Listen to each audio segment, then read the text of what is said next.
Welcome to Two Millennials and Mom, where we bring you engaging conversations and respectful disagreement across the social spectrum. Injected with the quirks of everyday life. Curl up as we navigate the complexities of this modern world with all the humor and warmth we can muster. And the occasional gentle ribbing. We're glad you're here. Happy listening. Hey. Welcome to Two Millennials and Mom. I'm Callie. I'm Cole. I'm Mom. How are y'all? Good. Doing pretty Ready good. to dive into this one. Yeah, definitely ready for this episode. Still trying to become a person today. I get it. So, Cole, what are we diving into today? Well, today we're diving into the ever-blurring lines between fact, truth, and media bias. From the golden age of Edward R. Murrow to today's clickbait chaos, why is public trust in journalism at an all-time low? And is it even possible to be unbiased in 2025? How has the media's role in society changed? And what's the difference between reporting facts and telling the truth? So here a few weeks ago, CNN aired the live Broadway show, Good Night and Good Luck, that was originally a movie in 2005? Mm-hmm. George Clooney's in both of them, the movie and the play. And so In different roles. Yes. Yeah. So Mom and I saw somewhere that it was going to be airing. And so we sat down to watch the play when they aired it. And I haven't found that it is airing again. Like there's no putting it out there somewhere else. Yeah. I haven't seen a recording or anything that it's coming back. It was the first time that's ever happened. And then they had a pretty big group of journalists follow up afterwards. And then an interview with 60 Minutes Scott Pelley after that, which I really liked listening to also. And then Cole and I watched the movie yesterday. You can catch it on streaming for your $4 kind of deal. And so we watched it. And I would say that the movie paralleled the Broadway show in many ways, in a lot of ways. I kind of felt like I got more from the movie, more depth out of the movie. And that's probably just because you weren't limited to a stage to produce all of that on. Yeah. But I was fascinated by the fact that they used real-time clips from that period. Like when McCarthy responded to Murrow, they used the actual clip. There's a part in there about a guy in the Air Force that had been dismissed or was being dismissed from the Air Force because his father read a Serbian newspaper, and that made him trustworthy, even though he'd spent 20 years in the Air Force. And they used that clip of him and his sister both in both of these. And so it was really a fascinating, the movie also was all black and white, which in 2005 just seemed really unheard of, but was all black and white. So it really gave you that nostalgic feel for all of it. And it was just a really interesting. I had not delved into McCarthyism or why. I've looked a little bit more at McCarthy, and I just am shaking my head thinking, I mean, he wasn't a nice man ever. And so you just kind of think. I feel like we need to offer a little bit of context as to what we're talking about here. Well, that's probably true. In the 50s, there was a junior senator from Wisconsin, Joe McCarthy. Joe McCarthy is infamous in American history, if you will, during a time that is often referred to as the Red Scare. America in the 50s we're really just starting to heat up our competition with communist leadership on the other side of the planet, primarily with Russia at this point, but also with China at the time. And Senator McCarthy has essentially gone about and come up with a witch hunt, particularly through the State Department, if I recall correctly, but really just kind of more broadly across U.S. government employment in general, but American citizens with accusations of being communists or being spies for communists, and having oftentimes infiltrated the government. And oftentimes with relatively little to no evidence, working primarily on hearsay in a lot of these instances. Which is kind of a routine trait of a witch hunt, but yeah. Fair. But I mean, there's a part in there where he's gone after, he's stating that, 200 and some odd state employees are communists. And yet when it comes down, and he misquotes himself. I mean, he goes from 284 to 57. But it's on this little tidbit of information that he just goes crazy with and states things about that he has no backing for. Well, he really starts to exploit America's fear of communism for personal popularity gain, essentially. Well, and then the story of Good Night and Good Luck is set during that time, during the 90s, when the rise of McCarthyism is really kind of taking hold and this witch hunt and everything is happening. And so the movie and the play both follow Edward R. Murrow, who's a broadcast journalist for CBS, and his news team as they're risking their careers to expose all of these fear-driven tactics of this junior senator from Wisconsin. So the play is exploring the power of the press, the cost of truth-telling, and the role of media in a democracy under pressure. So Murrow's perspective remains a powerful reminder that journalism isn't just about reporting facts.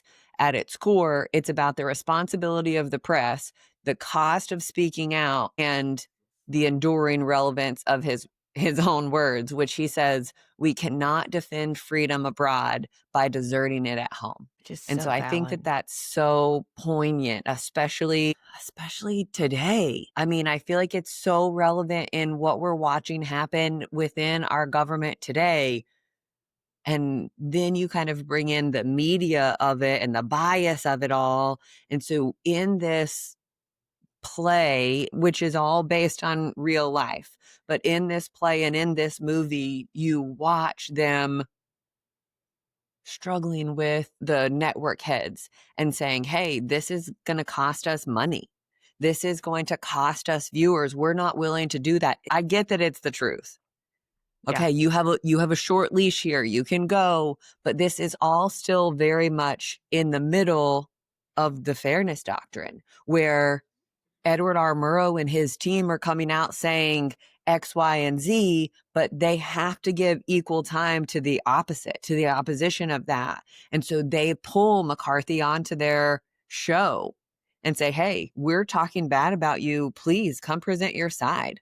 Come present your side. And that's where it kind of goes into what Mom was talking about, how they're saying, look, we're showing you his words and what he has said and how these things are being represented. You can make that call for yourself, but we're worried about this. And then McCarthy comes on, and there's some weird kind of stipulations that were strange for the time and wouldn't be super weird today. But he comes in and he doesn't really have any kind of rebuttal. No, he just attacks Murrow. You were part of this. You were part of the IWW, and you've done this for 20 years. And you had this book that was dedicated to you, and this guy is a known socialist. And just, accusation after accusation, even though he doesn't address what any they've of said the attacks to him. against him. Yes. And I was impressed that in real life, Murrow responded to that. He didn't go rather eloquently, if the movie is. He didn't attack, but he just went, okay.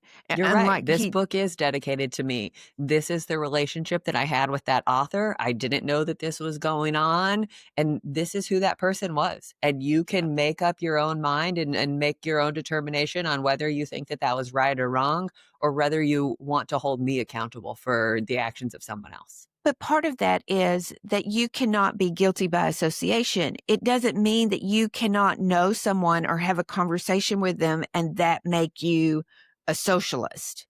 That makes you someone who's willing to have a conversation. And you had to admire him for the fact that he was willing to have those conversations with different entities and different viewpoints, which I think is what journalism ought to be doing anyway.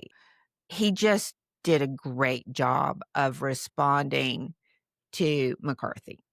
Yeah, he said something when he's addressing that point about the book being dedicated to him about the author of that book. He's like, hey, McCarthy has come and said, hey, we're great friends and we are definitely acquaintances. Absolutely. But also our relationship is one and of its own. And so he and I don't insist on agreement with political principles as a precondition for friendship or conversation.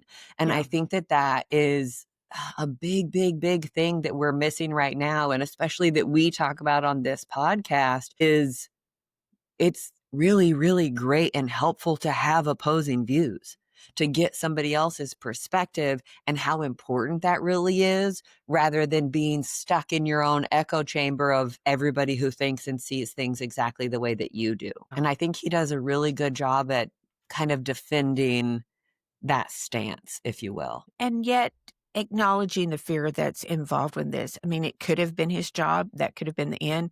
There's actually another journalist who commits suicide through this story because of the attacks that have been made on him, and that he just doesn't see a way out. He's in the middle of a divorce. He's being attacked, and he just can't do. So that's one of the things that I think I want to make relevant here is that, yes, there's a great deal of fear and there's a lot of attack, and that those attacks can be really, what's the word? Impactful. Yeah. I mean, they can go a lot farther than I think people want them to go. And because you just don't know where other people are walking and what's going on in their lives. And so I I just feel like there's a caution here that we need to say, guard your words, protect your words, and make sure that they're relevant. Don't just be a bully because you can be and because it's anonymous and you can do that, because those words still have impact. Well, I think that they still have impact, but I think that there's still an impact of not saying anything. Yes, which The I think is apathy our of other that. point here. I think that's Yeah, our other point here.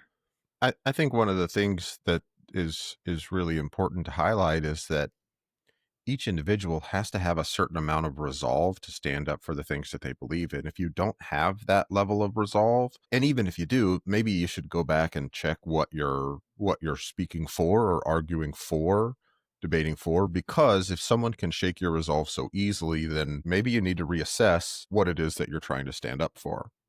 Yeah. I've had this conversation this week with someone that I care deeply about, that not saying anything is as bad as saying mean things, and the impact of not saying anything, and honestly the repercussions of that, because I do think it lessens you when you're not willing to stand up, like you say, Boo, with your own integrity and your own value and where you're going to stand. And I think you have to stand up, and you have to do that with a willingness to be open-minded. Absolutely. And I know that's a fine line between I want to hear the other side and this is what I believe. I know that that's a double-edged sword, but I also believe that in the times that we're in and the times that they talk about, it's critical to where we stand as Americans. Yes. Cole, what is that? You sent us a deal here, a chart. You literally sent us a chart here a little while ago, and it was basically, I was looking really fast to see if I could pull it up so I didn't look like a total moron, because I don't exactly remember what it was called, but it was along the lines of the less confident you are about something. What was that? So I sent you a picture of a chart that is supposed to be a representation of the Dunning-Kruger effect. Yes. Yes, that's exactly what it was. And so somebody who thinks that they know a whole bunch about something has a really high level of confidence, but a low level of intellect. And that makes them more dangerous versus somebody who has a very deep knowledge in this subject, knows that there's still a bunch of stuff that they don't know. And that makes them a lot more helpful and productive, I guess, isn't even the right term. But in terms of discussing that topic, you can discuss that topic at length. They're more open-minded to hearing other perspectives and differences on it and applying that to what they already know. And so I don't want to say that their confidence level drops, but it does. It really, truly does in a really healthy way. Yeah, I would say that's the case. So the Dunning-Kruger effect, the chart is, like you mentioned, your x-axis is your level of knowledge or expertise. Your y-axis is your level of confidence. And closer to your 0 point on your grid, on both sides, your confidence and your expertise are extremely low. And then as you gain a little bit of expertise, your confidence has a massive increase to say, oh, I know a little bit, so I know a lot about this one particular subject. And then as your expertise grows, that confidence starts to fall back off and move back towards the downside as you start to realize, okay, maybe I don't know as much about this as I thought. And then over time, as you reach the level of expertise to get to being an expert, that confidence starts to grow back up, but it never gets back to the same level as your first level of confidence when you were just starting to learn about something. Actually, still very ignorant on it. Isn't that amazing, though? It never gets to the same level that you originally thought you were at. That's funny. So after the play the other day, they had a couple of interviews and I felt like it was a really interesting kind of mix of people. They had the head of CNN as the network head there, who I feel like in a lot of maybe I'm not a CNN watcher, but I feel like in a lot of applications, you wouldn't have much access to that person. And so I thought it was really fascinating to go ahead and bring him in, be a part of an interview with other people, with other journalists, new journalists, old, longtime journalists. I mean, different people within his organization and outside of his organization, for him to come in and say, hey, this is a lot. And this is really important for us to kind of toe the line of what is good and right and real and reasonable, but also what makes money. And so they also followed that interview up with one directly between Scott Pelley and Anderson Cooper. And I think Scott Pelley did a really nice job. I mean, he's probably the closest thing we have to mom, like you've referred to in the past, like a Walter Cronkite, somebody that you know and trust and you know what it is that they're reporting on. They have conviction in it rather than just putting it out there for clicks. Yeah. But he had some really poignant moments, but he said something at one point, you cannot have democracy without journalism. And I think I had to stop and think about that, though. Yeah, I mean, you do. But he also says that journalism is the one industry that's protected in the Constitution, and that's under the freedom of speech. And so if you dig into that a little bit, you're right. It was very poignant for him to say, very knowledgeable even for him to say. I want to go back and just a little bit because we've also talked over the last week over the fairness doctrine and get just a little scoop because I think that kind of plays a role in some of this.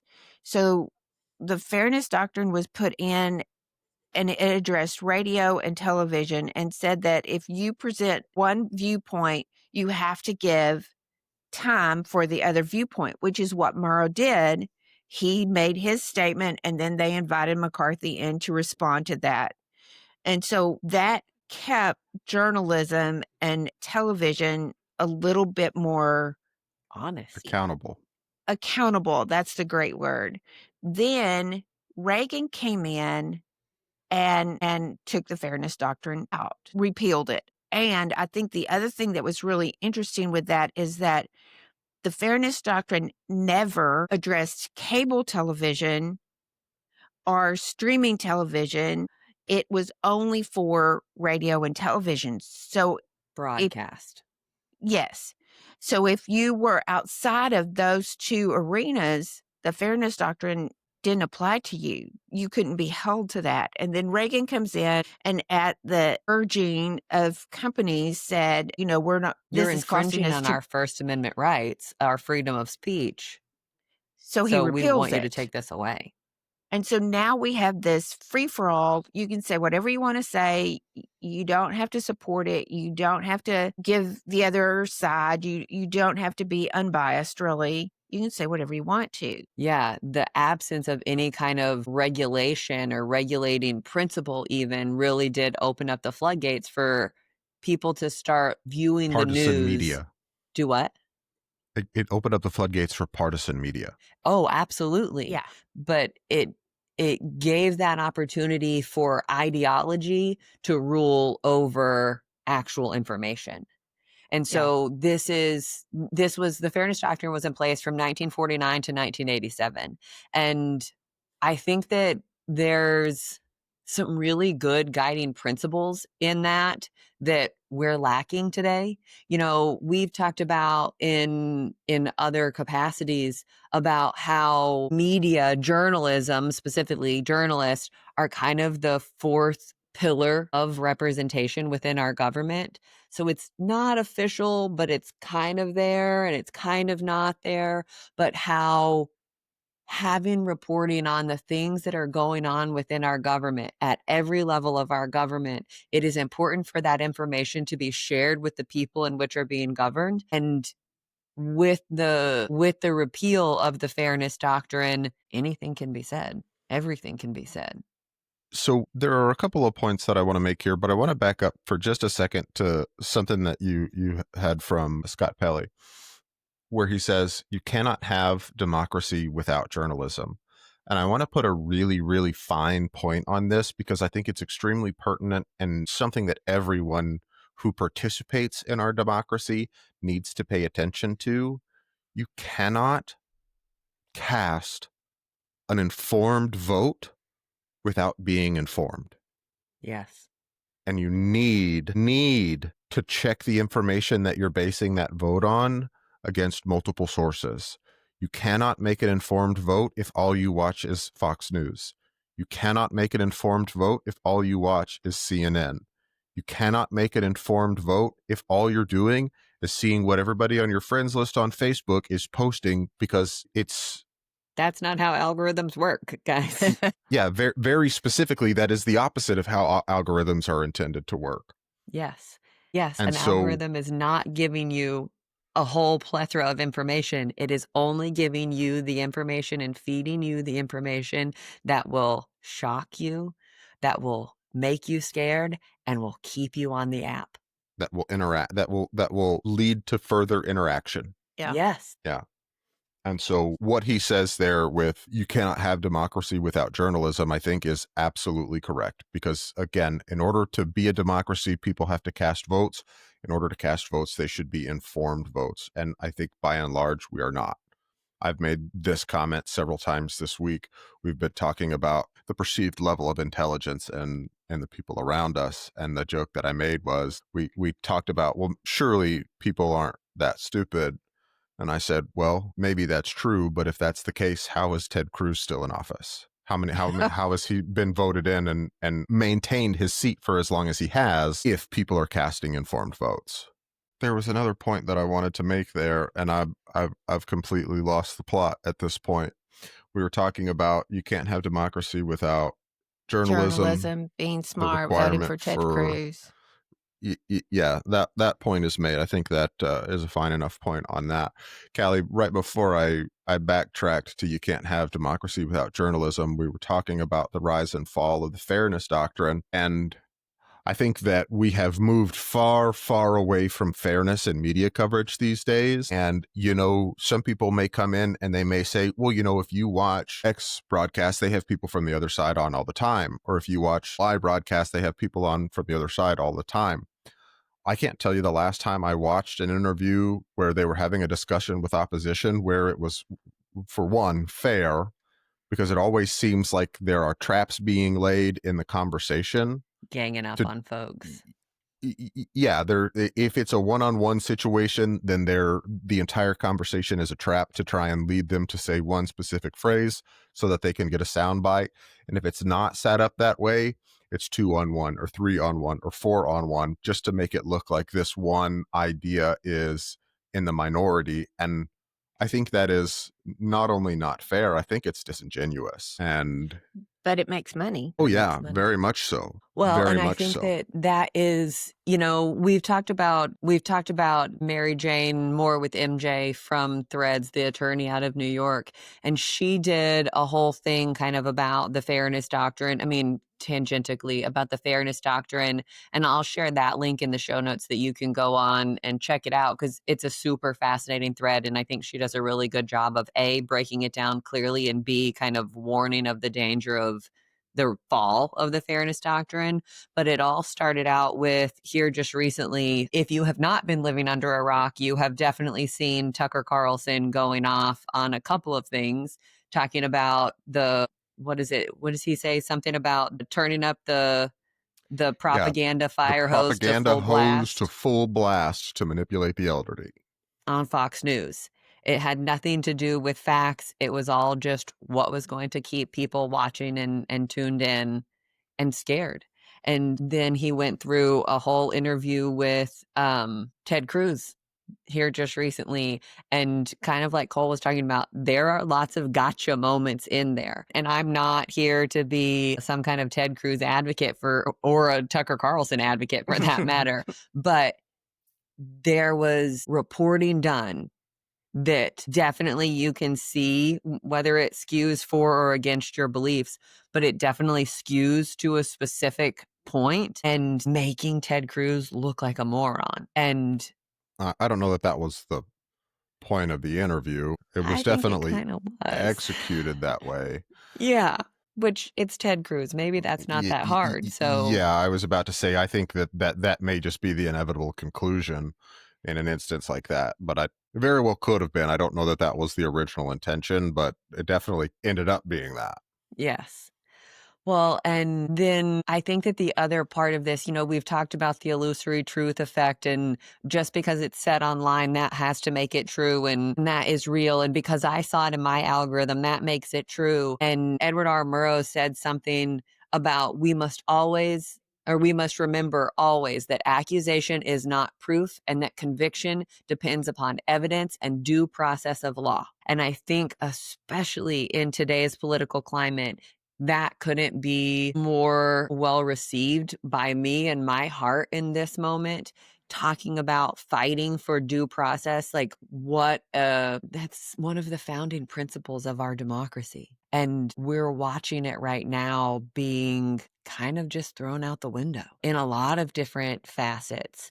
And context is intentionally being removed from conversations and from quotes to make the other side look bad. And it's done on both sides of the aisle all the to a degree that is insane. I was watching just last night, there was apparently a reporter had asked Trump a question about his director of intelligence, Tulsi Gabbard, who had said that in a congressional hearing back in March, she had said that as of right now, Iran is not working towards a nuclear weapon, and their nuclear weapon program has been put on hold by the supreme leader as part of her intelligence brief to Congress. And that has been taken out of context several times this week to say, oh, we didn't know that Iran was this close to building a nuclear weapon. And it's been used to try and pit this administration against itself.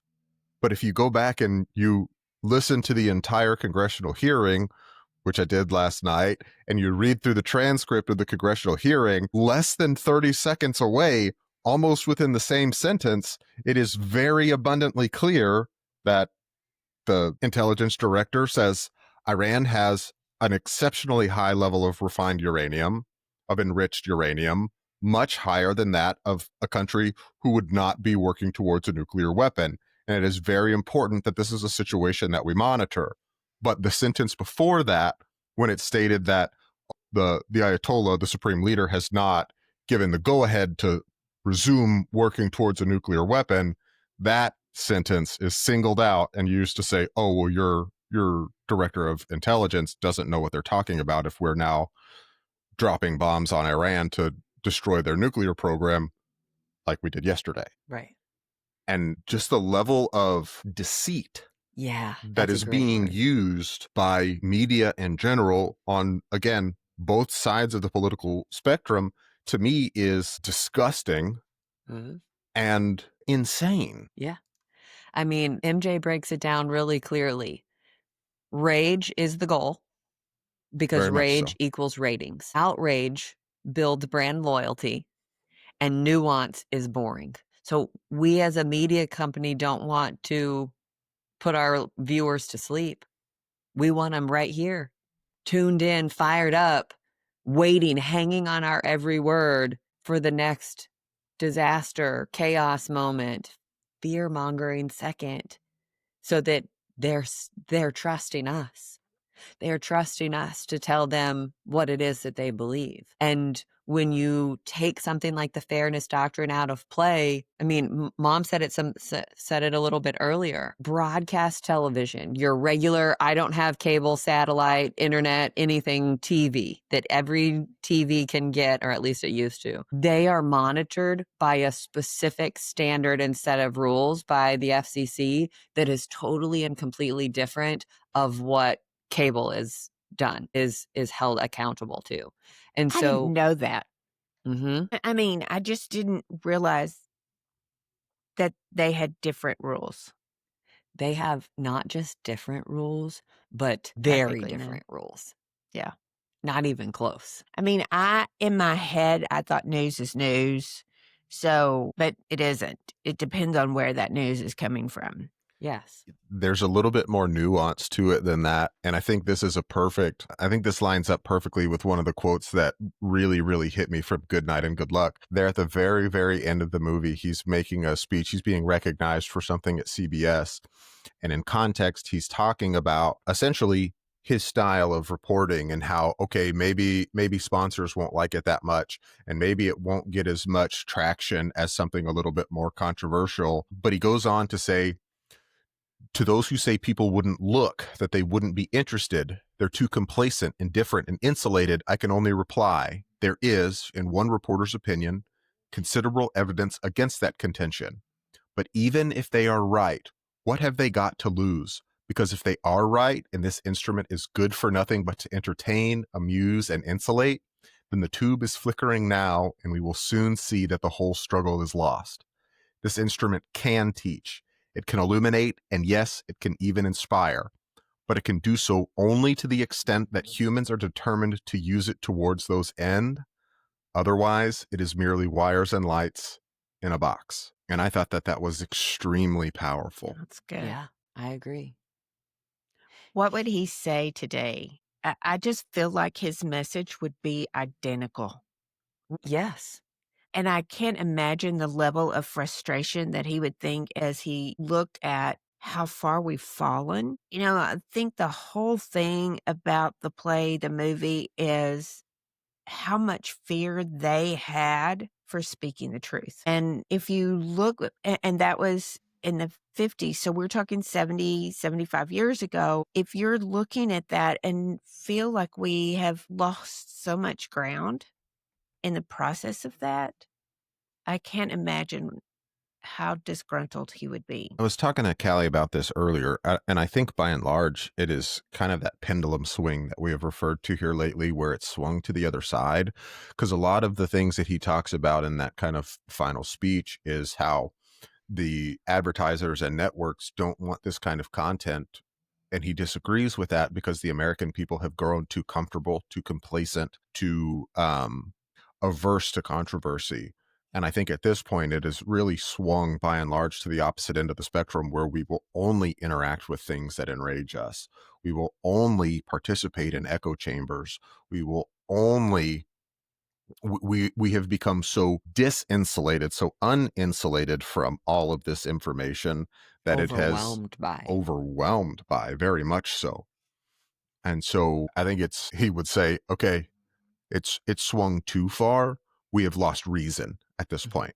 Instead of not paying attention, instead of not paying attention to or being too complacent, we are overly sensitive to ideas that are any different than our own. Yeah. He says something in that kind of last little speech that he gives. We have currently, and remember, this is 1950. We have currently a built-in allergy to unpleasant or disturbing information. Our mass media reflect this. But unless we get up off our fat surpluses and recognize that television in the main is being used to distract, delude, amuse, and insulate us, then television and those who finance it, those who look at it, and those who work at it may see a totally different picture too late. I think by and large, that is still the case, but I think it's almost in the opposite direction. Mhm. Yes, it is still used to distract, delude, and amuse. But at this point, like you were saying, Callie, it has desensitized us to these controversial topics. And I think at this point, some people are just so tired of hearing talking heads scream at each other about it that they just are disinterested in participation. Yeah, Yeah. absolutely. And then you have the whole part about if it doesn't get covered by media, did it even happen? If it isn't this big, huge spot on the life cycle that is news, does it really count? I mean, it feels very much like if a tree falls in the woods and there's no one here to hear it, does it make a sound? And I think, Cole, you were talking about it a minute ago. We are inundated with so much news constantly all the time.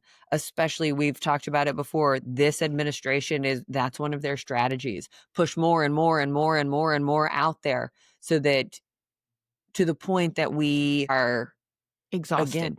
exhausted. Yes, exhausted, desensitized, all of these different things that we truly cannot comprehend what the reality is anymore. And I think that there is something in there that the bottom line of that turns into gatekeeping the power of airtime. Absolutely. We're going to utilize this time, and we're going to use our viewers to sway this direction, this way.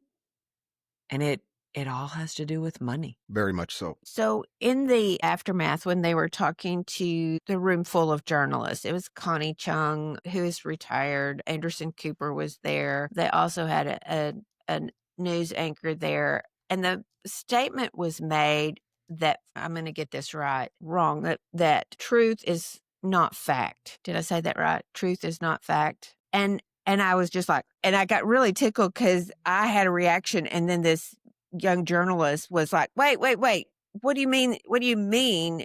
Fact and truth should be the same thing. And they had a little debate on it. And I came back to y'all and I go, oh, now wait, if it's a fact, it's truth. But Cole, you see that differently. My interpretation of the definition of the word fact is something stated as truth.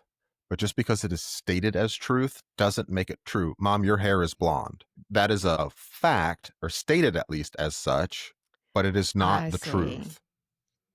And see, I think a fact is a proven point. I get what you're saying. Yeah. And generally speaking, I think that should be the case. But if so, why do we need both words? Why do we need truth and fact? So I went a little bit different at this and went and looked up the actual definition. And even just now, Mom, when you were talking about what a fact is. So according to the Oxford Dictionary, a fact is a thing that is known or proved to be true. So, Mom, you have blonde hair. Can't be proven to be true without dyeing your hair. But at the same time, the legal definition of what is a fact is a little bit different. The legal definition of a fact is the truth about events as opposed to interpretation. And then when you're talking about it in terms of media coverage, I think that, we've touched on it a little bit throughout all of these different things. Depending on which channel you're watching, every single media outlet is cherry picking their version of the truth. But what the reality is, those truths require context. You cannot take one single line out of a 2-hour interview and make up an entire personality for one person. Or their entire perspective even on a small subject. Yeah. And at this point, media explicitly and specifically eliminates context for their own personal gain. Right. which is where they should be putting their efforts into, is in the context. Yeah, which to me is very disingenuous and anti-journalistic principles. Yeah. Yeah. Yeah. You know, and we talk about kind of cherry picking and the spin that gets put on those things. I put an example in here. The fact might be that is stated by the media. The fact might be crime is up. Okay. Ivermectin is horse dewormer. Right. But the misleading implication that gets put out to you who are sitting here watching it is, well, people are unsafe everywhere. And that isn't the reality of crime being up. And we've taken away all of the nuance, all of the context to keep you outraged. Crime may that be makes up me in money. this area, and it may have something to do with a particular happening going on, but that doesn't mean crime is up across the nation or everywhere or where you live. Well, it which- also depends on how you're looking at it from a mathematical standpoint. If we True. look at it this way, let's say that we're talking about a population of 100,000 in 2024 and 100 murders are committed. Okay. But in 2025, our population is 125,000 and murder is at 101. From an empirical standpoint, crime is up. But from a percentage or a per capita standpoint, it's down. So you can Yeah. say either one of those is truth. It just depends on how you say it. And the Yeah. context in which you give. I always have said that numbers can be turned to say whatever you want them to say.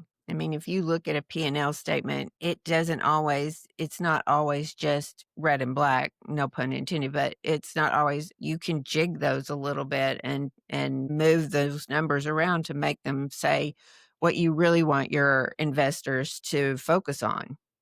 Yeah. Training the narrative. Mm-hmm. Yeah. Yeah. But at the very end of the day, when you total everything up, balance sheets don't lie. But I think that that's such an interesting point. You, as your CEO of your company, can go and put out whatever narrative you want, but it is on the responsibility of each of your investors and your board members to do all of that tallying and to pay attention to that, how it comes out and sums out at the end of the day. Their own due diligence. Correct. Yeah. Yeah. So fascinating. I would recommend the movie for sure. But I mean, the other thing that we talked about was trust in the media. And so you did some research for us, Cal, to find out where that is and what has changed on it. Yeah, I did. So I'm pulling information from a couple of different places that I tried to keep pretty central, not leaning one way in one bias or the other. And so I'm pulling stuff from the Pew Research Center and from the Associated Press and Gallup News, which are all supposed to be pretty centralized in general. So as of March 2025, so just a few months ago, 81% of Democrats reported at least some trust in information from national news outlets, compared to just 53% of Republicans. That's significant difference. Almost 30% National. difference. So what's your take? Why? What causes the difference there? If it's a national news outlet, what do y'all think is generating that difference? So I think a couple of things are true. So the next kind of point in here that I put is Republicans' trust rose from 40% in late 2024 to that 53% in 2025, in March of 2025, from a significant 13-point jump. So from 40% in the end of 2024 to 53%. And look at what has happened in their party politically. Well, and if you're talking in 24, that would have been under Biden. Mhm. So anything that anybody said about Biden can't be true. Any good thing in 2024 said about Biden can't be true. So you would automatically assume that it was wrong, right? I don't know that I can go there with you. I think mean, that we're that looking at likely is part of it. I think that it's part of it, but I don't think that you can just, again, I think that that's the context and that's the nuance, right? I don't think that you can take that one statement and say, hey, this is a definitive statement from that one piece of information. Okay, I get that, but I'm trying to figure out why there's such a significant gap between Republicans and Democrats on national news sources. Generally speaking, I think there are more outlets that have a left-leaning bias than there are outlets, at least on a national level. I mean, nationally speaking, who has a right-leaning bias outside of Fox that are a main broadcast news network? Yeah. Yeah, the New York Post. I'm just looking at all sides media. So if you have stuff on the right, I don't know any of these. So we're just naturally going to discount anything spoken because it's not right leaning. Yeah, I mean, just on right leaning and far right, these are the ones like that I've heard of. Fox News, New York Post, the Wall Street Journal, the Examiner. Well, the Wall Street Journal is center. Wall Street Journal News, yes. Wall Street Journal Opinion leans right. That makes more sense. That I can see. OAN is far right. The New York Post Opinion is far right. The Independent Journal Review is far right. Fox News, the Daily Wire, Daily Mail. I mean, to be really honest with you, I'm shocked that Democrats are that high. In March of 85, 81%. March of Some trust. 25. What did I say? 85. I would Oh, say Lord, that let's hope not. I would say that a perspective from the right would be that left-leaning media outlets have a tendency to lean into what conservatives would often, I don't want to say it that way, self-proclaimed right-wing Americans would say that those outlets are pandering specifically to their audience in an effort to build trust in a disingenuous manner. I'm not saying that that is what's happening, but I would tell you that those who represent the right, particularly the far right, that would be the explanation that they would give, I would expect. So one of the other kind of pieces of information that I found really fascinating was that in also March of 2025, only two outlets, Forbes and the Wall Street Journal, earned the majority of trust from both parties. And then Republicans heavily trust Fox News, 56%, and the Joe Rogan Experience, 31%.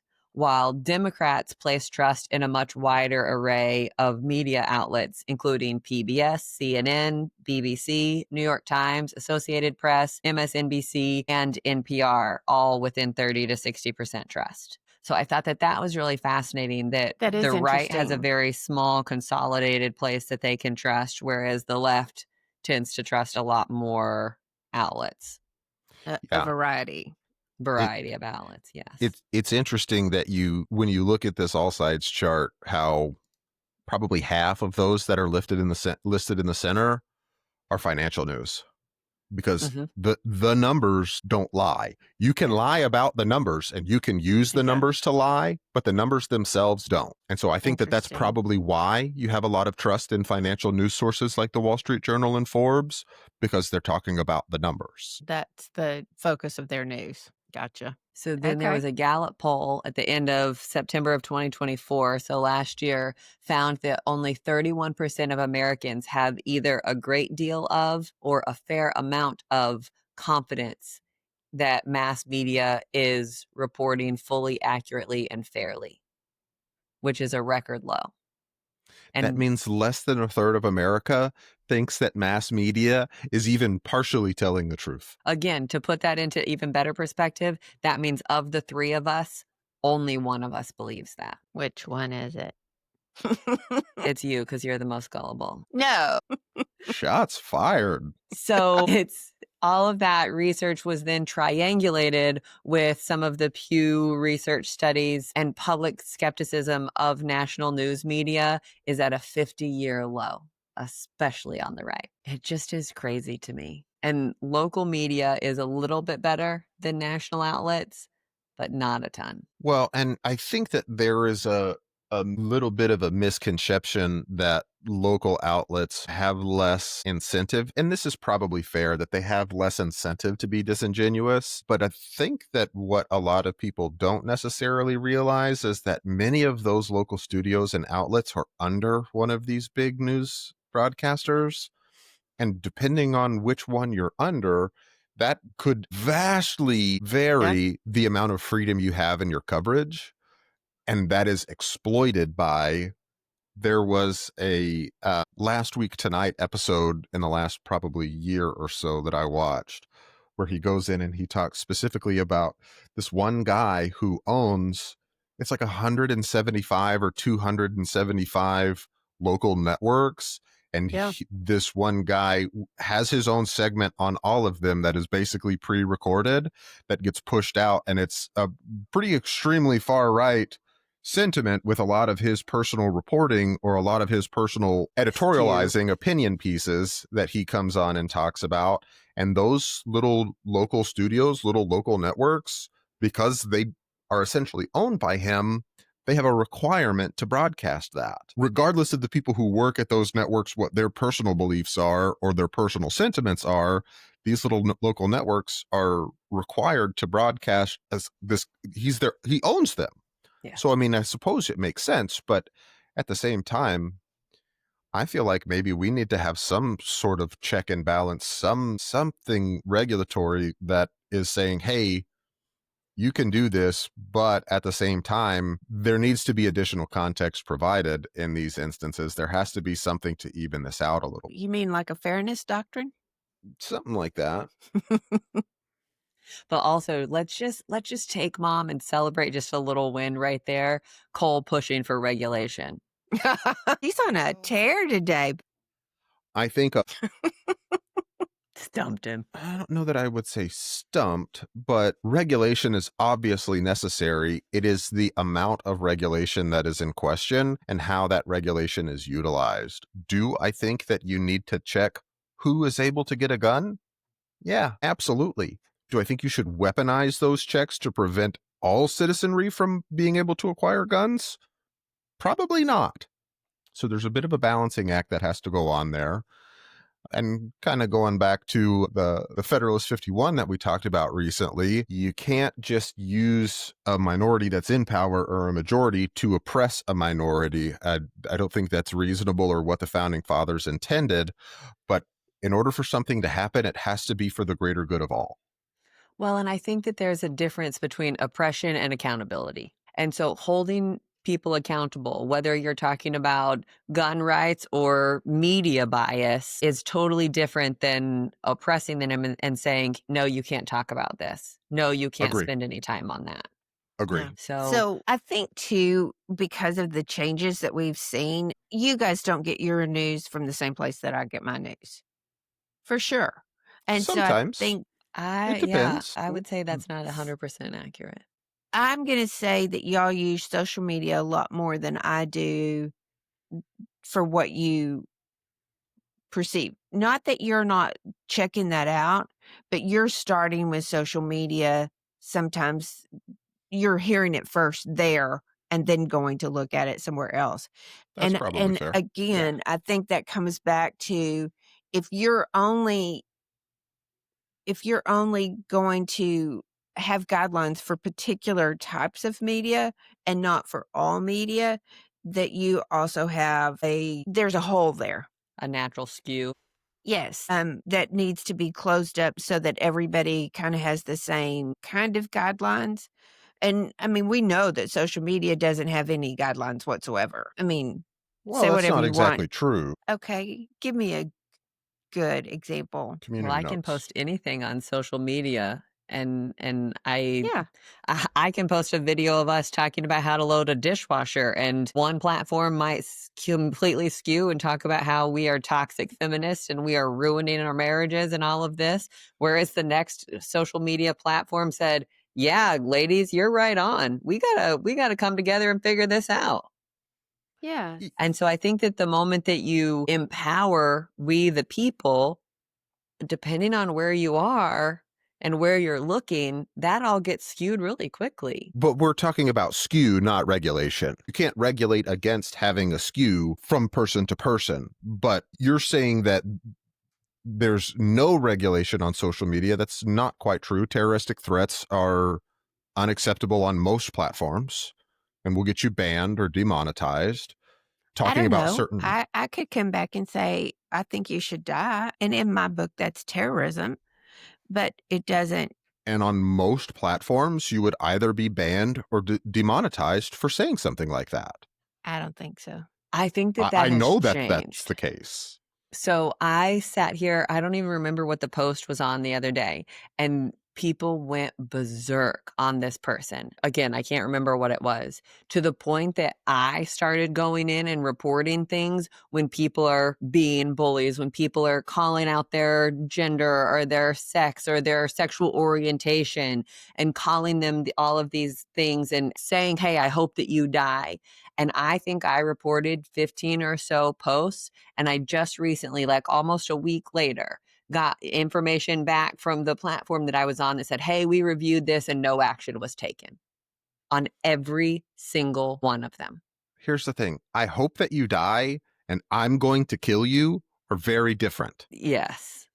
You're right. These were pretty blatant. Violent. I wish I could remember what it was about, but it was about somebody was complaining about somebody had been killed or been hit with something. And the response was, too bad you didn't get hit with those bullets and you didn't die. That's not a threat. No. Does it make it appropriate? I'm not saying that social media is regulated that everything has to be Okay. appropriate. But I'm saying that many of them do moderate and regulate to some degree. Oftentimes that moderation and regulation has a very heavy political skew. And is internal, not across the board. Sure, that's fair. Well, what's on Meta may not be on the other one. Sure. May not be on social. And that's what I think that's what. It would be very difficult to regulate something like that from a federal government standpoint because of the First Amendment. Okay. I mean, Okay. I guess, like, at what point do we as a society think and start policing, hey, I hope you die, I wish you had been the one who died, as being reasonable? Well, you don't have to say that it's reasonable, but you can't take away someone's right to say it. Again, enshrined within the First Amendment. That is, the First Amendment does not cover direct threats, but that is not a threat. That is a sentiment saying, I don't like you. I wish you were dead. And people have the right to say that. I guess Doesn't so. make it right or good, but if you don't protect that speech, then there is other speech that is also no longer protected that degrades the rest of our civil liberties. I hear you. So Damn it, I hate get what it when you're he's right saying. like that. I really do. And I don't agree with those people. And I don't think that what they're saying was right. But you don't combat bad speech by censoring it. You combat bad speech with good speech. To say, hey, I think you're being unreasonable. I think that all life is precious. I don't think that you should be talking to someone that way. And I understand that the response you're likely going to get from that person is going to be F you. I get But that. that's my point. I mean, Cole, you always say, especially on this podcast, you can't legislate morality. You So can't. I don't think that we can, and I agree with that. I don't think that we can sit here and put it on the platforms to say, hey, you have to go ahead and regulate these things. You have to sit here and say, you have to be the censor. But how does that work otherwise? Because I think when we take the accountability of all of that out of the way and just say, oh, well, they have a First Amendment right to sit here and wish that you died, that sucks. And it Well, puts us in the I mean, position, a precarious position, that nothing is out of line. but there are things that are out of line, and there are things that aren't protected by the First Amendment. But ill will towards someone else isn't one of them. I understand that it's ugly and you don't like it. I get that. I don't like it either. But not everybody feels the same way. I'm thinking back on the suicide that was addressed in Good Night and Good Luck because of that exact same kind of attention that was given. The underpinning of his journalistic personality, the attacks on him personally, and what that caused. And I don't know, okay, let me say this. They all saw that and they kept saying, like you say to us quite often, Cole, don't read the comments. Because the comments can get you. And so they all said, don't listen to O'Brien. because it was one other journalist that was really going after him. Don't listen. You know that that's O'Brien. Don't listen to O'Brien. But sometimes it goes deeper than that, and you can't just turn it off. You can't just Well, and just dismiss because it. you turned it off doesn't mean anybody else did. Yeah. And so all of those flames are continuing to be fanned. Yes. And that's where I struggle with kind of the accountability side of it. And I guess what I was going for is I would like for it to be, Callie, where you could have said to those people, that's inappropriate language and you should not be saying that. Because, Cole, that's what I'm hearing you say, is that we can't expect for the media platform to regulate that or to censor that. And so it comes down to the individuals who have to censor that. But I think that if Callie had responded to those people, all that would do is bring that onto her. And maybe it would pull a group together that would say, you know what, she's right. You need to tone it down. You need to stop. Well, that is how the marketplace of ideas works, though. You're exactly right. It likely, a one-on-one situation like that likely would have little impact on the other party. It might, but it may take 20 or 30 or 1,000 people saying, hey, man, you shouldn't be saying this. But that's not where our society is at right now. Our society is at right now where, yeah, that's totally fine for them to say. Where kill yourself is a common everyday phrase that is used against people all of the time. Is that right or good? No, I don't think so. But that is where the rest of our society is largely at least those who are participating in those online communities. I think this is the basis of this whole podcast when we're talking about Murrow and addressing McCarthy and the risk that he took to do that. This is the whole thing. 100%. And he didn't do it alone, but he did it against someone who had considerably more power than him. Yes. And he took a massive risk, and he did it anyways. And we, as Americans, have to be willing to stand up and do the same thing. And it's scary, and it's hard. But you can't be silenced. You cannot let your voice be silenced. And you have to have the resolve to do something like that in order to affect change in the way that you're desiring to. So bringing it kind of back around into the media, my question becomes, is bias inevitable in any human storytelling? Likely, yes. And so should journalists try and be neutral and represent both sides, or is moral clarity sometimes necessary? I think that both of those things can exist together, but I think they need to be very, very, very clearly separated in news media. I think that it is okay and oftentimes required to editorialize, to give opinions on things that have happened, to say, hey, but in order to do so, you have to give the full context, to say, this is everything that occurred, and here is how I feel about it. Here is how I think about it. And I think that those should probably be very, very distinctly defined. If you have a 30-minute piece and you want to editorialize on this, you want to have an opinion on this, I think you have to give the full context before you can do so. Because oftentimes I can give my opinion and say XYZ about something because he said just A. But in reality, he said A, B, and C, and B and C offer additional context that kind of makes my opinion irrelevant because they've already talked about it and oftentimes refuted something that could be inferred from category A.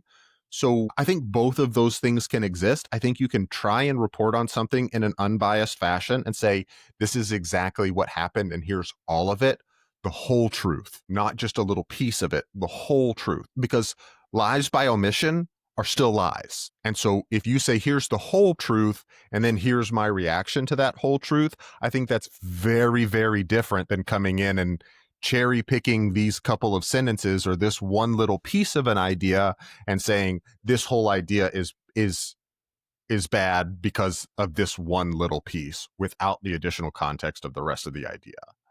You've just described Tangled News. And I think Tangled News is pretty good at doing that. Yeah. Here's what the left is saying, and sometimes the left doesn't agree. Here's what the right is saying, and they don't always, the message is not the same, and here's my take on this. You've just described Tangled News. which I think is such a powerful tool. Tangle specifically is such a powerful news outlet because it does do that. Here is what the right is saying. Here's what the left is saying. Here's our opinion in this particular instance. And so no matter what topic it is that they're covering that day, they do a really good job at showcasing both sides and very clearly labeling opinion. So that kind of brings me to my next question. Tangle, I think we just talked about, is doing a good job at that. But what about the rest of mass mainstream media? Is it redeemable? Can it be fixed? Can it be utilized to be news? Yes, it can be fixed, but it is going to take a lot of voices to say, we don't want this to be done in this manner. It's going to take a lot of integrity from those journalists, from the corporations. From those corporations that run it, they're going to, it comes back to what Cole says. Greed runs everything, and it is that corporation's job to make money. And they have a legal prerogative. They do. And yet there's also a line there of when is enough enough. And so but you can't think about it that way from the perspective of a corporation, because enough is never enough, because they have a legal prerogative to try and provide value for shareholders. There is no enough for a corporation that is publicly traded. Well, then does that make your argument that it's not redeemable? Or can we have institutions that have integrity? Again, I think you can have both. I think it's difficult, but I think you can. But I think that requires a very high level of accountability from, because here's the thing, when you're talking about revenue for news media, what's the product? You. Exactly. Your eyes, your time. Exactly. We are the product for news media. Advertisers are where they get all of their revenue from. And so if you want to talk, and this is exactly what Murrow was talking about in that paragraph that I quoted earlier. Well, people say that nobody wants to watch this. Nobody cares about the nuance. Nobody cares about the context. Well, in my opinion, I don't think that's true, because I care about the context. I think it's extremely important. Maybe not everyone feels that way, but some people do. And if there was a mainstream news outlet that presented itself that way, that wasn't just blatantly irreverent of that context, I would probably watch them. But you're kind of an outlier. That's fair to say. I'm going back to kind of the Dunning-Kruger effect of all of this. The amount of people who are willing to put in that knowledge and that time is always going to be smaller than the group of people who have a ton of confidence and no knowledge. So does that mean that it's up to the broadcasters and it's up to the journalists and not the corporation, like it was with Murrow and CBS? I think that'd be a pretty good start. I think that's a big ask, but I agree with you. I mean, going back to what Scott Pelley was talking about when he was talking with Anderson Cooper right after the show, he said something about being a journalist takes both fear and courage. Well, you can't have courage without fear. What? You can't have courage without fear. I don't disagree. Just being scared and doing it anyways. I don't disagree, but I think that is one of the things that has to be pertinent as a journalist. To be a good journalist, I think that you have to have a healthy dose of fear. And I don't like fear any more than the next person. I don't want to be afraid, but I think that, what is it? Isn't it Marilyn Monroe? I can't remember who said it. Now it's going to be like, what's her name? I can't think of it. But who says it? It's like, if people are talking about you, you're obviously doing something right. It's when they're not talking about you that is the problem. I believe that's a quote from Nate from earlier this week. I hope y'all have haters, because if you've got haters, you're doing something right. Yeah. Yeah. Now I'm second guessing myself whether it's Eleanor Roosevelt or Marilyn Monroe, and I don't know, and I don't remember. But wow. I know. But I mean, the kind of sentiment is still the same. And so I think that a healthy dose of fear as a journalist is really important. I mean, you guys, we are not by any stretch real journalists with this podcast. This is opinion, this is our takes and all of that. But even that requires a huge amount of vulnerability. And we've talked about it. We don't always say the nicest things about people.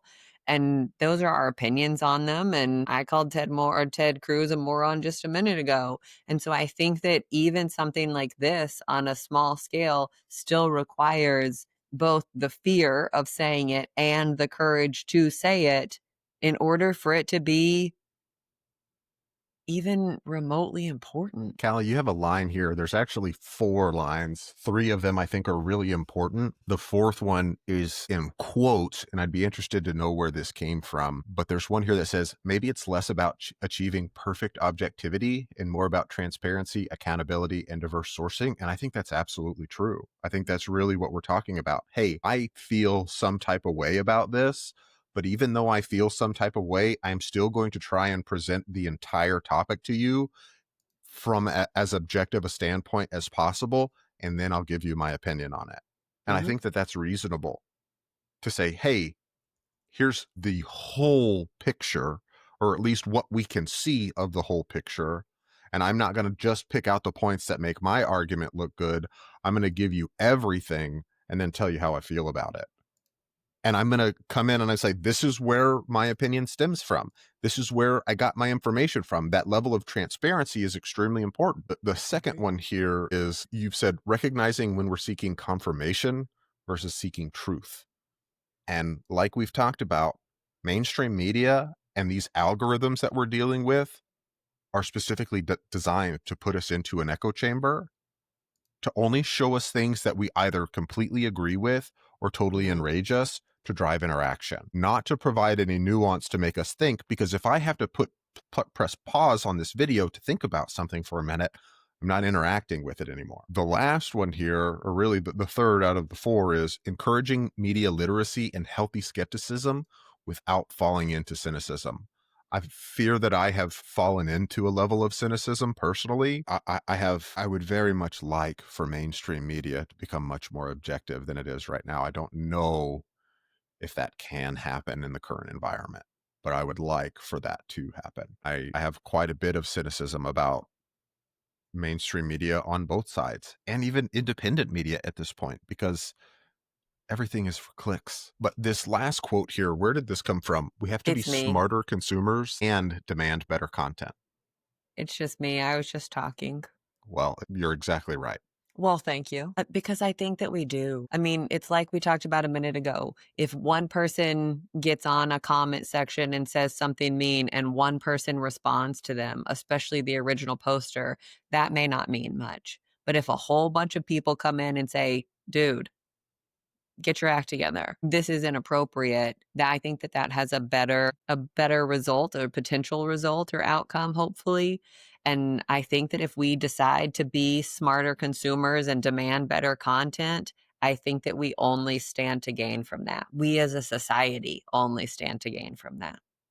I'm not going to take your lies. I'm not going to accept them. I am not going to run off and start spewing them to somebody else in another forum. I'm going to do some research on it, form my own opinion, get all of the context, because I am not going to just openly, blindly trust you. And eventually that takes root. If enough people do it and are demanding better content, eventually we're all going to kill each other, or we're going to get past this. We're going to finally get fed up and say, okay, this is enough. Yeah. We don't need to behave this way. So Edward R. Murrow had one more quote that I wanted to kind of throw out here. The question is not what power unchecked can do. No, we've seen that answer. But what are you prepared to do? And so I put a couple of things in here, kind of our call to action for not only ourselves, but to each of you listening, that I think are really, really pertinent for us to be smarter consumers and to demand better content. And there were 4 things that I had. Number 1, I think you need to diversify your news diet. Critical. Doesn't matter where you like getting news from, keep it, fine. But go get the opposing view too. And go get 5 of them and then form your opinion. Be a smarter consumer. It takes time, but you shouldn't have an uninformed opinion on something that you're just broadcasting out, because then you just kind of look like a goofball. Yep. You look like an idiot if you're saying, oh, blah, blah, blah, blah, blah. And what you're saying is using information that's cherry picked or just wholly inaccurate, which I see all of the time. Yeah. And we're all guilty of doing it. 100%. We talked about something the other day about, I think it was in the cancel culture episode where we were talking about, you may look at a headline and the headline leads you to believe one thing, and then you click in the article and it's like, where did that headline even come from? It's not anywhere close to reality, but it is to shock you. Yeah. To spark outrage and to get you to click on it. And it works. So the second thing that I think that we should all do a better job at is checking our sources. You know, Cole, I'm going to kind of throw you under the bus really quick, but Cole sent me a video here a while ago and he was like, hey, this sounds really good. And it did. It totally did. But I started digging into it, going, where did this come from? What is this from? What does this actually mean? What is the rest of the context? And it was A, taken completely out of context, and B, not even relevant to the modern day application that it was being used in. And Cole very gracefully came back and said, you're totally right. I didn't know all of that. Thanks for sharing. And we were able to have a really good conversation about it and find common ground because we were both open-minded enough to say, where did this come There's from? more to it than this. There's more to it than this. So check your sources. Number 3 is supporting independent journalism. I think especially in today's day and age of social media, you have a plethora to choose from. There are all different kinds. But if your whole goal is to diversify your news diet, you should inject a healthy dose of independent journalism in that. I think that that goes and speaks to the fact that they don't have a big, huge studio or corporate overlord to answer to. And Now, I think that also urges some caution is because they don't have anyone to answer to. That's a different end of the spectrum of risk of bias. yes, I was going to ask you who you would consider independent journalism. Is that Joe Rogan? Maybe not Joe him. Well, to a certain extent, maybe. But I think some of the people that he interviews, and I don't agree with all of them. I think some of them are absolutely nuts. But at least they bring interesting context to the conversation that gives you an opportunity to go and verify it. I think everything that everyone says on any of these social media apps that you listen to, you should take with a minimum a grain of salt. but there's Sharon Says So, and there is Moesh News and Katie Grossbeard. And there are lots of different ones who were just saying, hey, this is the information. And depending on the news cycle, where we are in the news cycle, you can see some of that bias and some of that skew and say, oh, okay, hold on, buddy. Let me go check this out a little bit more. Let me go look a little differently. I mean, but there are a ton of independent journalists that you can add to your diet so that you're getting other perspectives, that you're getting other takes. There And are I a would ton. strongly suggest if you're going to go and find independent journalists, because they are all going to have some level of inherent bias, go find some with bias from both sides. Yes. Yes. And then my last kind of to-do list item is talk to people who don't think like you. And talk to them. Don't talk at them. Yes. Started to say Don't be that's my talked favorite at by one. them. Listen, But share, absorb, and then do it again. Yeah, you have to have some level of open-mindedness to say, hey, these things that I thought I knew, I don't know. And now I know them better because I have someone else's perspective on them. I have someone else's sources on them. I have Yeah. a better, more complete picture as to what's happening. I still probably don't have the whole picture.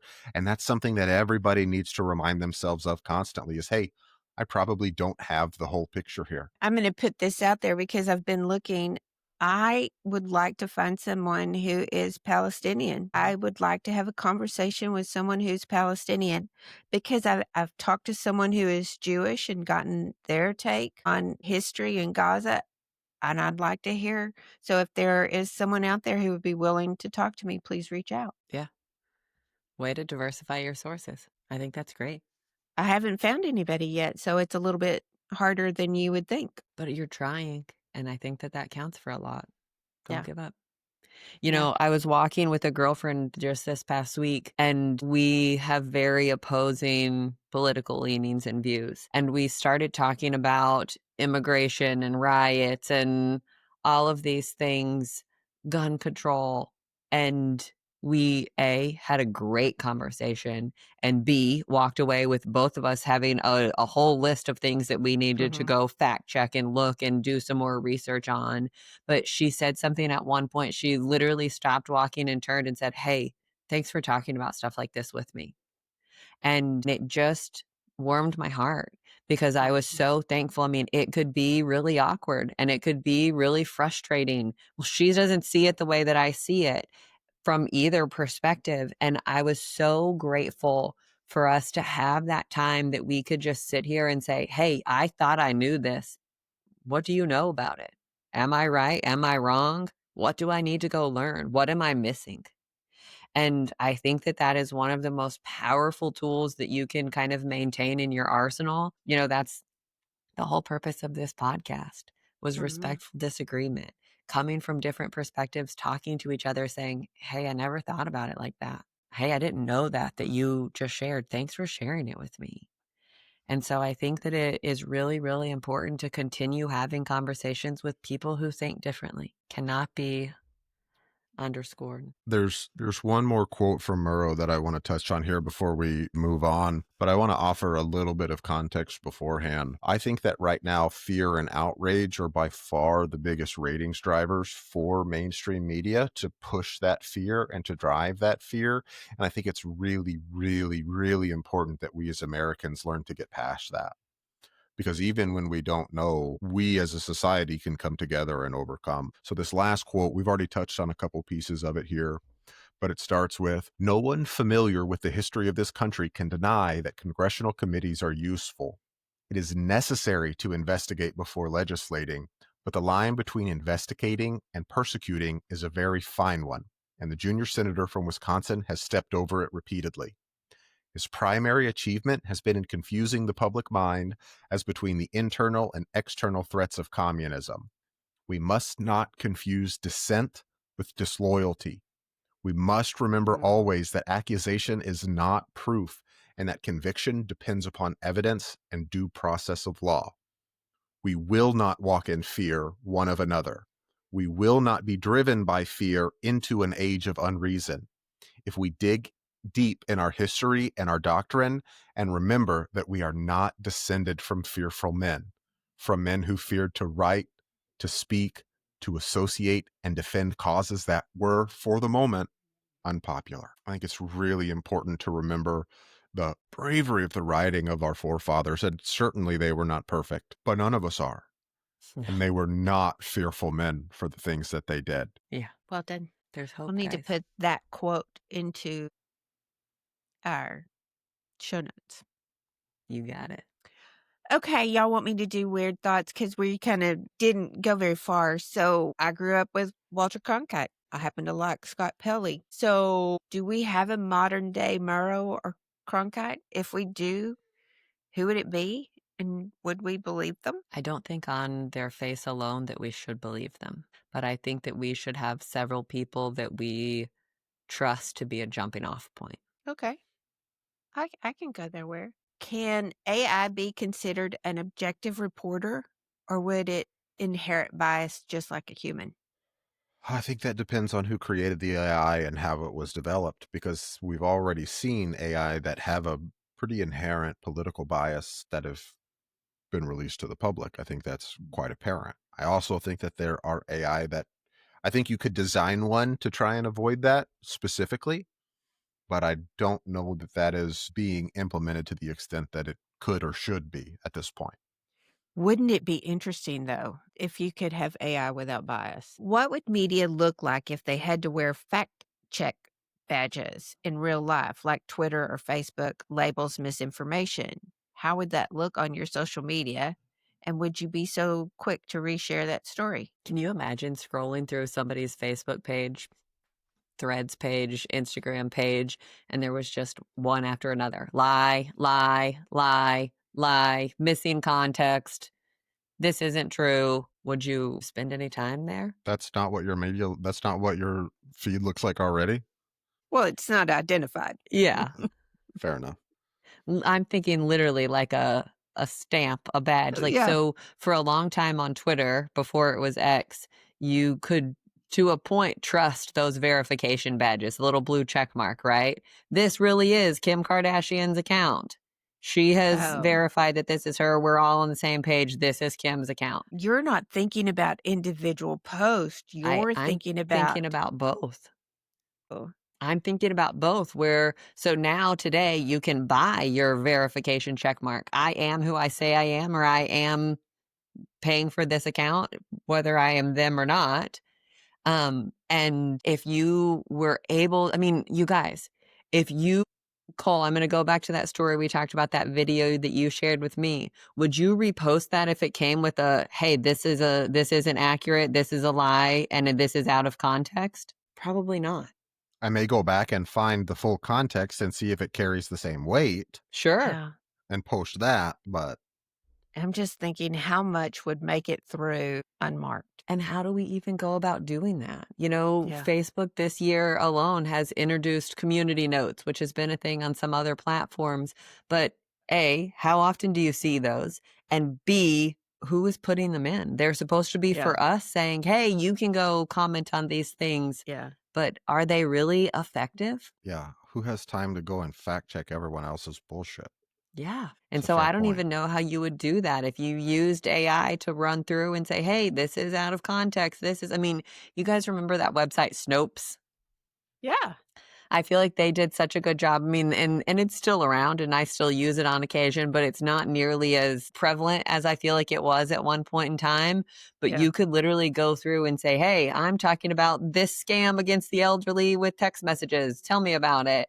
Hey, here's the context. Here's what's going on. This is mostly true, but these couple of pieces have been tweaked to create more outrage. This is what it is. And so it has a true, kind of false, totally false, completely debunked. It has those badges that you can check things out on. And so I think it would be so fascinating on things that are posted, especially with news in them, whether you're a news account or a Catly account. If you actually had to own up and hold accountable to whether or not it's true or false, I think it would be a fascinating social experiment. Yeah, I would love to see that. Yeah. Okay, Boo, you got a good news story for me? Yes, Dr. Z. Let me get back here and find him. So this was an article that I came across earlier this week. There is a doctor, I believe in the Baltimore area, Dr. Z. So Michael Zollicoffer, Dr. Michael Zollicoffer, known to his patients as Dr. Z, has spent about 40 years as a doctor in the lower Baltimore area. And he has kind of had this running thing of, here's his quote, "Forget that dollar bill. I'm going to see you no matter what. You walk in that door, you will be seen. You bring your grandma with you, I'll see her too." He's a doctor that has been seeing patients in the Baltimore area for several decades at this point, regardless of whether they were able to pay or not. And I think that is generous and selfless to a degree that is uncommon these days. And I would very much like to commend Dr. Z for that. But unfortunately, in the recent past, Dr. Z has been diagnosed with cancer. And his treatment was going to be very, very expensive. And unfortunately, like everyone else, Dr. Z is not perfect, and he had a lapse in his insurance coverage. So it was going to cost him out of pocket roughly $150,000 in order for his cancer treatment to be treated.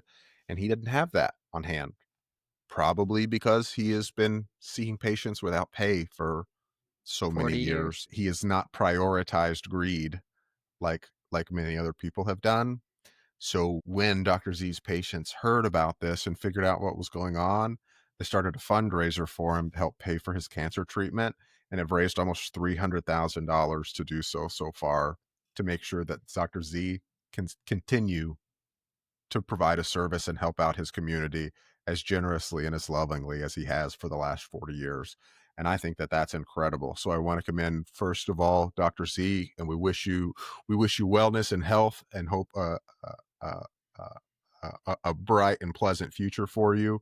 And I also want to commend your community for recognizing how valuable you are as a part of your community, as a piece of your village, and for saying, hey, you've helped us, now let us help you. That's been a motto of mine for a really long time. Take care of people and people will take care of you. And I think it's really, really important to realize that and to prioritize each other over greed. And again, that is within reason. You can't just do everything selflessly because, like you talked about earlier this week, Gig, or one of our shorts that we've posted recently, where it's free to be an asshole, and it's free to be nice. And both of those really do come with a cost, but one of them has a much better benefit down the line than the other one does. Oh, yeah. And so I'm not saying let people take advantage of you. That is not what I mean when I say be nice. But when you're nice to people, when you take care of the people around you, the people around you will take care of you. So thanks, Good News Network, for that story. Well done. Very cool. I love that. Yeah. Okay. It's been a rough conversation, but a good conversation. I don't Thanks think for it was having it rough with at me. all. I think it's been fantastic. And I would agree. And- I don't know. Callie kind of picked on us. Man, well, but I don't think she was unreasonable. Both.